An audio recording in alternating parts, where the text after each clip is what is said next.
Fala galera, tudo bem? Bom, mais um vídeo aqui pro canal e sem enrolação, vamos direto ao assunto que todo mundo quer saber, né? Hoje a gente vai falar sobre vozes verbais. Assunto que é simples, mas para muitos ele acaba sendo complicado. Eu creio que muito por algumas denominações que a gente vai ver aqui, beleza? Primeiro vamos definir o que é vozes verbais.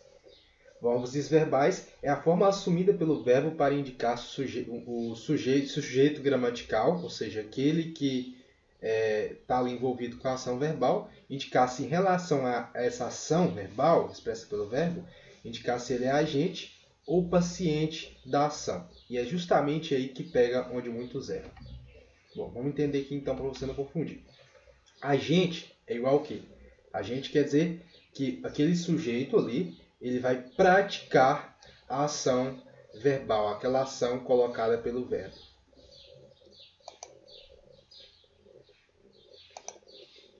E quando a gente fala se o sujeito é agente ou paciente, paciente já vai ser o contrário aí, vai ser quando ele sofrer a ação verbal.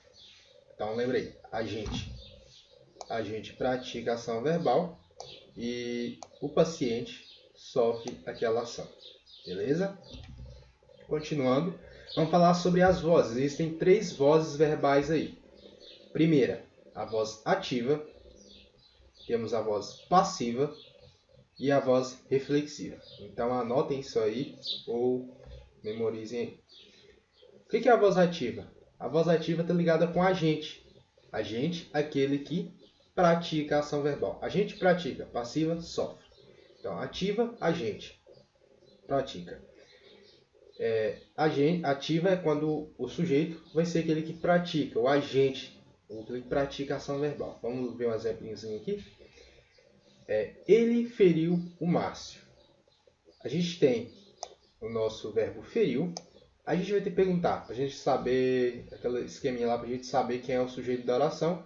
Feriu. Quem feriu? Ele. Então, ele é o nosso sujeito. Se a gente analisar a semântica dessa frase, da relação entre essas duas, a gente compreende o quê? Que ele foi quem praticou a ação, foi ele quem feriu Márcio. Então a gente tem que fazer uma análise. A gente está trabalhando gramática, mas a gente tem que fazer uma análise semântica também. Então, ele feriu Márcio. Então, o nosso sujeito aqui, que é ele, está exercendo uma função de agente. Ele que está praticando ação. Por isso a gente fala que esse sujeito aqui, ele é um agente. Ele é o agente da ação, o agente do verbo, da ação verbal. Então a gente fala que o verbo feriu, se o sujeito é agente, então a gente fala que o verbo feriu, ele está na voz ativa. Deu para pegar aí direitinho? Se não deu, deixa nos comentários aí que eu vou responder direitinho para vocês depois. E quando é passiva, é o contrário, paciente. Ele vai sofrer aquela ação verbal. O Márcio foi ferido por ele. A gente já teve uma inversão aí de papéis e você pode perceber que, na maioria das vezes, quando a oração for na voz passiva, na maioria das vezes vai vir com isso aqui, ó, uma locução verbal. O Márcio foi ferido por ele. Foi ferido. Quem foi ferido? O Márcio. Então, o Márcio é o nosso sujeito. A gente analisando aqui a semântica, a gente vai entender que Márcio foi ferido por ele. Então, ele sofreu aquela ação. Ele que foi ferido, ele sofreu a ação. Se ele sofreu a ação, ele é paciente. Quando o sujeito é paciente, a gente fala que o verbo está na voz passiva. Beleza? Até aí fácil. Aí vem a questão que as pessoas mais se complicam aqui, que é a questão reflexiva. Primeiro passo que é fácil. Voz reflexiva é quando o sujeito ele vai ser agente e paciente ao mesmo tempo. Vamos ver um exemplo. O Márcio feriu-se. Analisando mais uma vez a semântica, feriu-se verbo, o Márcio é o nosso sujeito. Então, analisando a semântica, a gente entende o quê?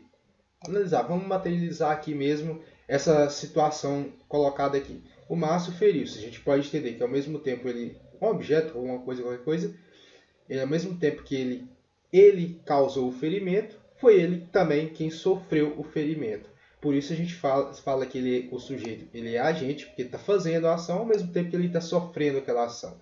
Então, quando o sujeito ele é agente e paciente ao mesmo tempo, a gente fala que o verbo está na voz reflexiva.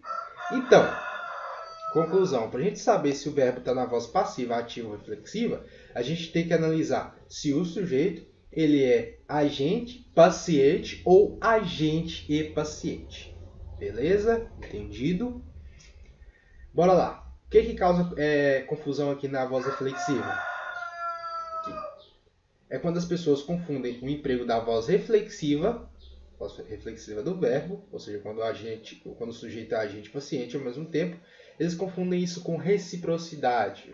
Reciprocidade, quando você ambos os participantes daquilo ali se doam, digamos assim.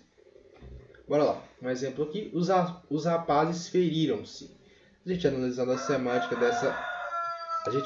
semântica dessa frase aqui, os rapazes feriram-se, dá a entender o quê?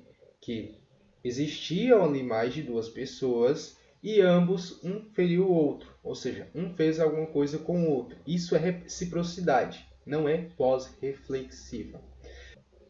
Isso pode acontecer também quando o sujeito não estiver no plural. Vamos entender aqui. A multidão estapeou-se. A multidão, o sujeito está no singular aí. Só que o que acontece? A multidão tem uma semântica que a gente interpreta aí como mais de um ser. Então, isso aí é questão de interpretação. Estapeou-se, mais de um ser estapeou-se, ou seja, várias pessoas estapearam ali umas às outras. Tá? Para lá, para cá. Então, isso também coloca aí o significado de reciprocidade. Então, não confunda com isso. Para deixar isso aqui tudo mais lúdico, o que acontece? Vou deixar aqui no card e na descrição aí o link da videoaula, onde a gente vai... Videoaula não, perdão. Da questão comentada, onde a gente vai tratar sobre as vozes verbais para vocês entenderem como isso vai vir em forma de questão aí para vocês. Beleza?